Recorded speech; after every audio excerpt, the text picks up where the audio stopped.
Friends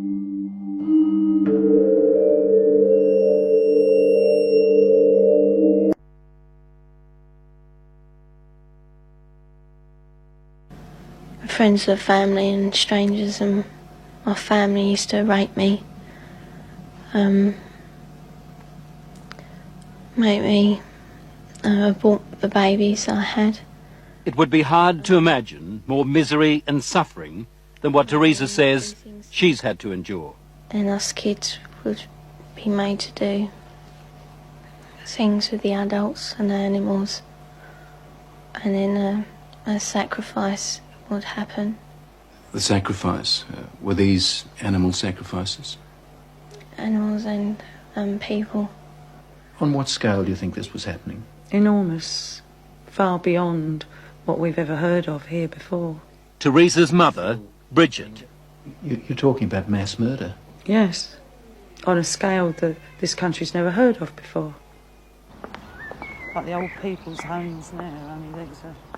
For the first time, Teresa is learning what it's like to live with love instead of fear. Pretty low. In this quiet English village, with the help of her mother, she's slowly repairing her broken life. Teresa is now 15, but at the age of 2, she was left in the care of this woman, the grandma she called Nan. And that, she says, is when her torment started.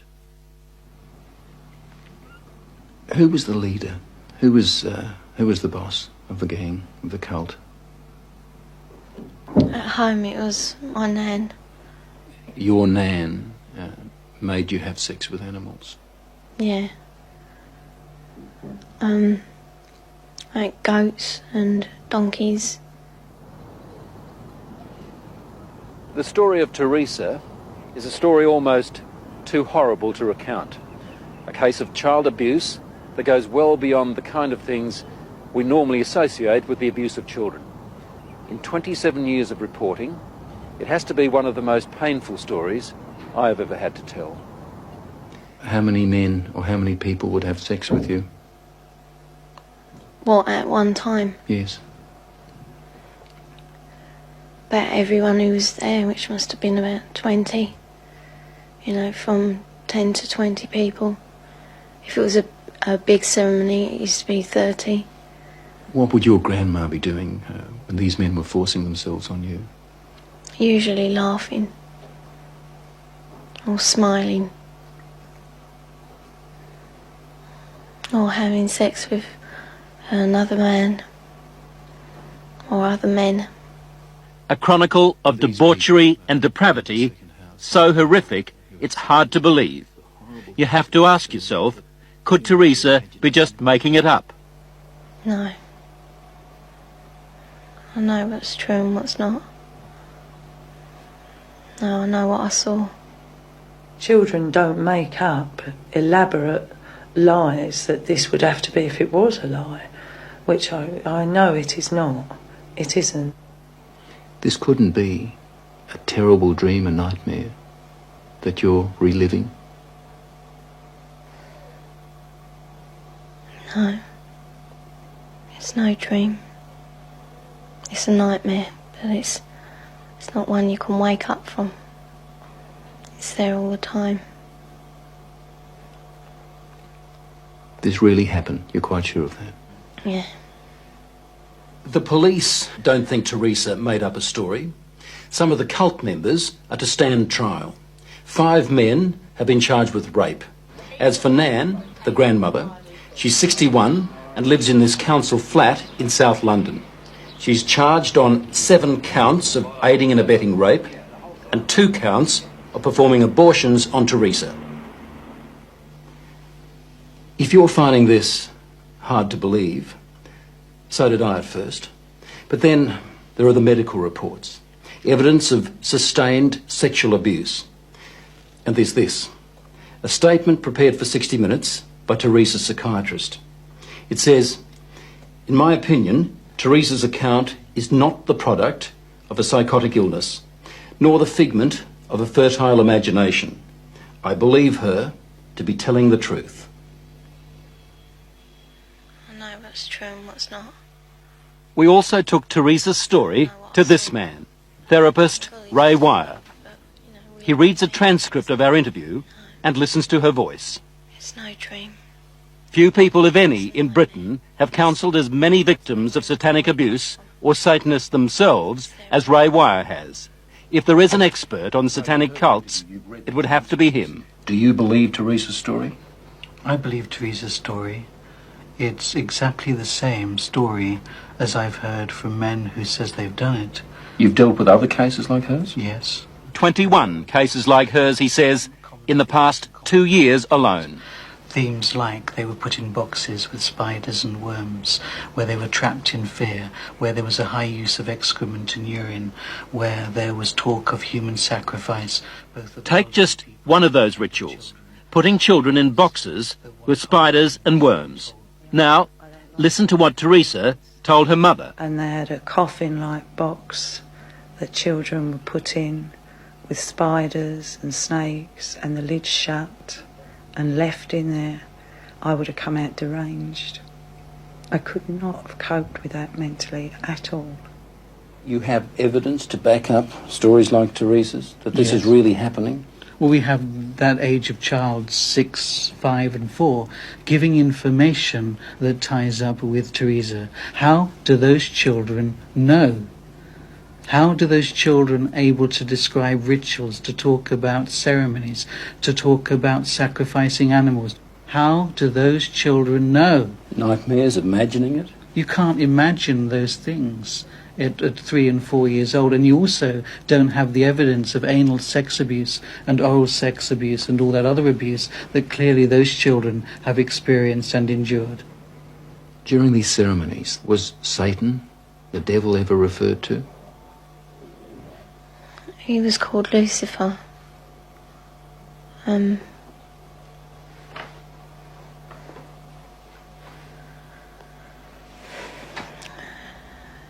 What did they say about the devil, about Lucifer? That killing the people made him happy. Sacrifices to please the devil. To talk about According to Teresa, the worst rituals took place at a house somewhere in the country. it was big, you know, expensive. From the front it looked like a castle. You know, it had a long drive and big double wooden doors. Do you think they were rich people then? Very rich.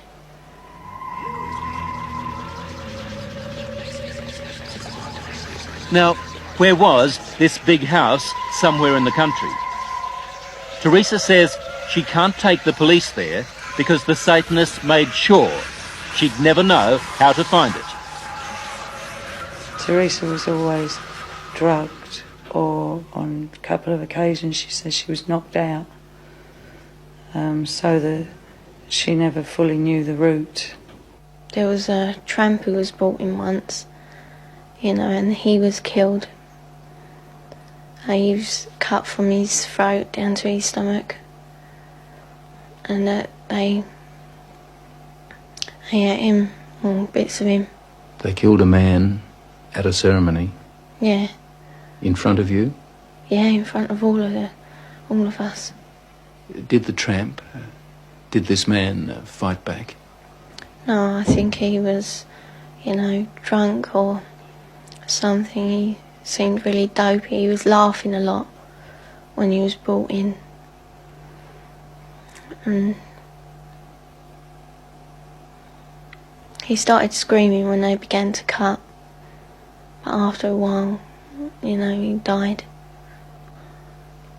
I'd seen a few killings before then. Although I wasn't used to it, you know, that was the worst one. I really don't know what I thought. I suppose I thought, thank God it's not me. Let me get this right now. Are you saying that you saw more than one person killed in that house? Yeah.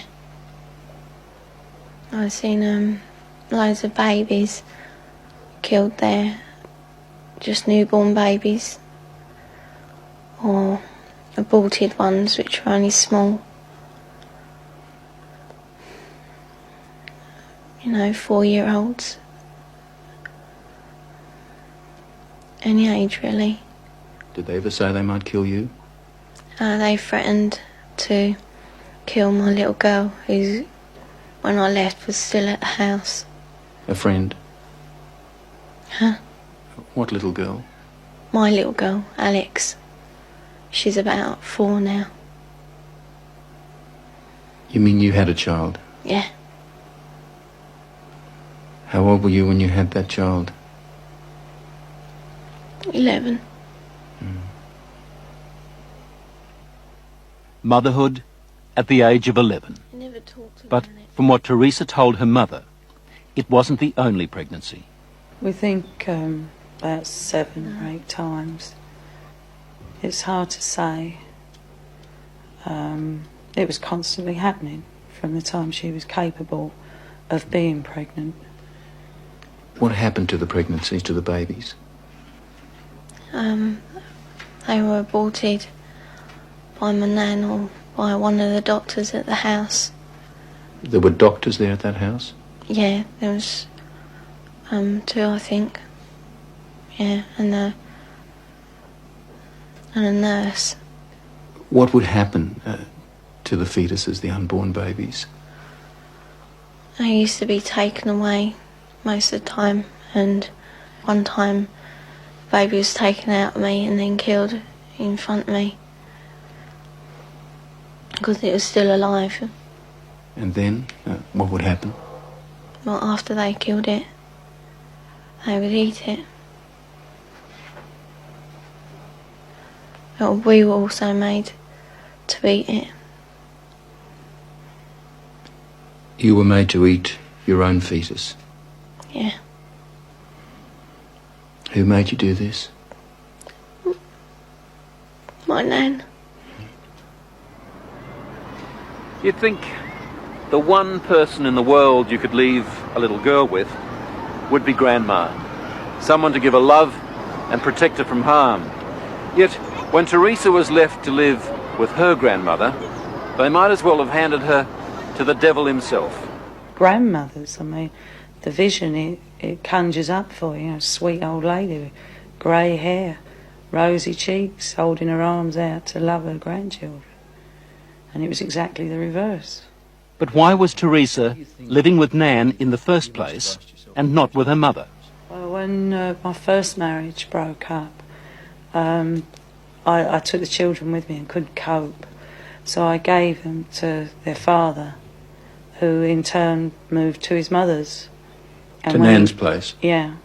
And when he left the Nan's place, he left the children there. How do you feel now towards her grandma and the other people who did all those things to your daughter? They disgust me. They are the worst form of life this earth has had the misfortune to create. Vile. Did you ever try to run away? You must have been frightened. A couple of times I did, but my uncle, he caught me and brought me back. Going to the police? Did that occur to you? No. No. I thought it was normal, you know, even though I didn't like it. You know, I mean, you don't like to eat greens, but you know, somehow I thought it was just her being called to be kind or something like that. She said to me it was something that everybody did, she thought, you know, like you don't like going to school or the dentist, you don't like going to the black masses. It was never any different. I didn't have nothing to compare it to. All part of life, Teresa thought. Even a miscarriage one day at school. Yeah, I asked the teacher if I could go to the toilet, and she allowed me out. I went into the toilet and the baby was in my knickers. I thought it was dead, but it wasn't. It was still moving. And yet no one at school knew? No. Saw anything? No. Or if they did, they didn't say. No, she was treated for a high temperature, fever, nothing more. What did she do with the baby? She kept her for a while because she was frightened that they'd use the child as part of the rituals. So she turned the pencil case into a little coffin. Apparently she put roses in to make her smell sweet, put a letter with her, pictures of herself and her brother, a picture of me. As we said earlier, the police have already charged some members of the cult, and we know they're also investigating Teresa's accounts of those ritual killings. If there were as many as she told us, then the Satanists had a problem. How did they get rid of the bodies? They had a tub, pretty big, I don't know. A very big tub, and they used to put the bodies and bones in there.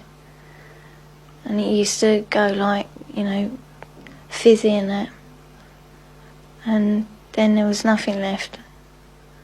Or there didn't seem to be, but when they cleared it out, there used to be a sludge at the bottom.